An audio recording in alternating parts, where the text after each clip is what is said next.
நண்பர்கள் அனைவருக்கும் வணக்கம்.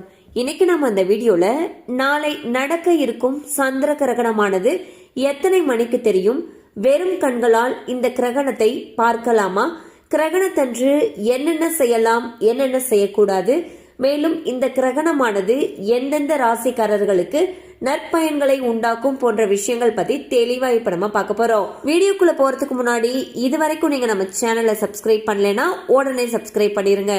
அப்படியே பக்கத்துல இருக்கக்கூடிய பெல் பட்டனையும் கிளிக் பண்ணிருங்க. அப்பதான் நாங்க போடக்கூடிய அனைத்து வீடியோக்களும் உங்களை கரெக்ட் டைம்க்கு ரீச் ஆகும்.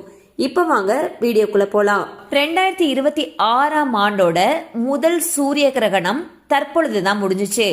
இந்நிலையில் முதல் சந்திர கிரகணமானது வர இருக்கு. சூரியன், பூமி, சந்திரன் இது மூணும் ஒரே நேர்கோட்டில் வரும் பொழுது பூமியுடைய நிழலானது சந்திரனை மூடுவதால் சந்திர கிரகணம் ஏற்படுது. இந்த சந்திர கிரகணம் பாத்தீங்கன்னா ரொம்பவே முக்கியத்துவம் வாய்ந்த ஒன்றாக கருதப்படுது.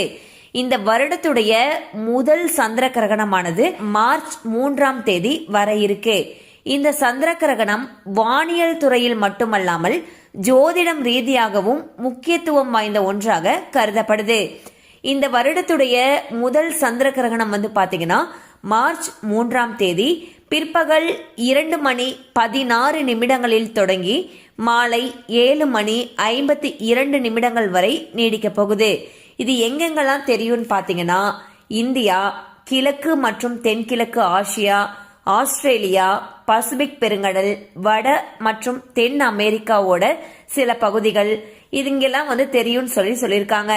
இந்தியால பாத்தீங்கன்னா பாதி சந்திர கிரகணத்தை பார்க்க முடியும்னு சொல்லப்படுது.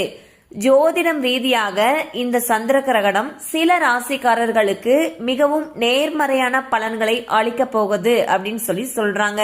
சோ அது என்னென்ன ராசிகள் அப்படிங்கறத இப்ப நம்ம பாத்திரலாம். 3 ராசிகள் குறிப்பிடப்பட்டிருக்கு. அதுல முதலாவதாக ரிஷபராசி.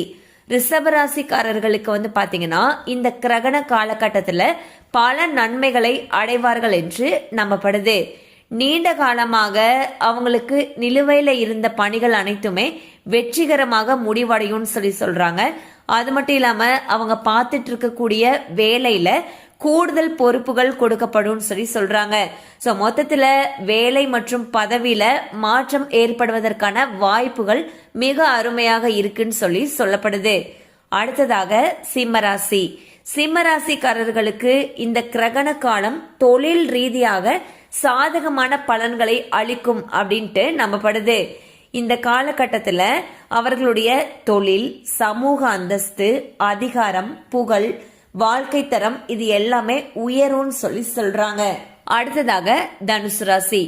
தனுசு ராசிக்காரர்கள் சந்திர கிரகணத்தின் பொழுது பல்வேறு நன்மைகள் அடைய போகிறார்கள் சொல்லப்படுது.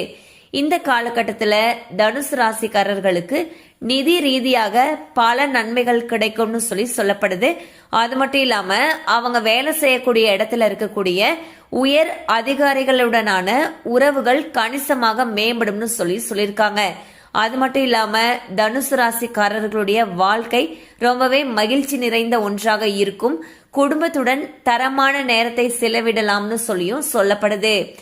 அடுத்து இந்த கிரகணத்தின் பொழுது என்னென்ன செய்யக்கூடாது அப்படிங்கறத இப்ப நம்ம பார்த்திடலாம். சந்திர கிரகணத்தின் பொழுது கர்ப்பிணி பெண்கள் கூடுதலாக எச்சரிக்கையுடன் இருப்பது நல்லதுன்னு சொல்லப்படுது. தேவையில்லாம வெளியில் செல்வதை தவிர்க்க வேண்டும். கர்ப்பிணி பெண்கள், குழந்தைகள், முதியவர்கள் இவங்க எல்லாருமே கிரகணம் தொடங்குறதுக்கு முன்பே முடிந்தவரை தங்களுடைய உணவுகளை முடித்துக் கொள்வது நல்லதுன்னு சொல்றாங்க. அது மட்டும் இல்லாம நம்ம சமைத்து வைத்த உணவுகள்ல தர்பை புல் மற்றும் துளசியை போட்டு வைப்பது நல்லதுன்னு சொல்றாங்க. இது அனைத்துமே சாஸ்திரங்கள் மற்றும் மத நம்பிக்கைகள் அடிப்படையில் மட்டுமே கூறப்பட்டுள்ளது. சோ இன்னைக்கு நம்ம இந்த வீடியோல சந்திர கிரகணம், அதாவது 2026ஆம் ஆண்டுடைய முதல் சந்திர கிரகணம் எப்ப வருது, எந்தெந்த பகுதிகளில் தெரியுது, எந்தெந்த ராசிக்காரர்களுக்கு இது நல்லது, அடுத்து இது என்னென்ன பண்ணணும் பண்ணக்கூடாதுங்கிற விஷயங்கள் பத்தி பார்த்தோம். கண்டிப்பா அந்த அப்டேட் உங்களுக்கு பயனுள்ளதா இருந்திருக்கும் நம்புறோம். மேலும் இது போல அப்டேட்ஸ் உங்களை உடனே ரீச் ஆகணும்னு நினைச்சீங்கன்னா நம்ம சேனலோட தொடர்ந்து இணைந்திருங்கள். தேங்க்யூ ஃபார் வாட்சிங்.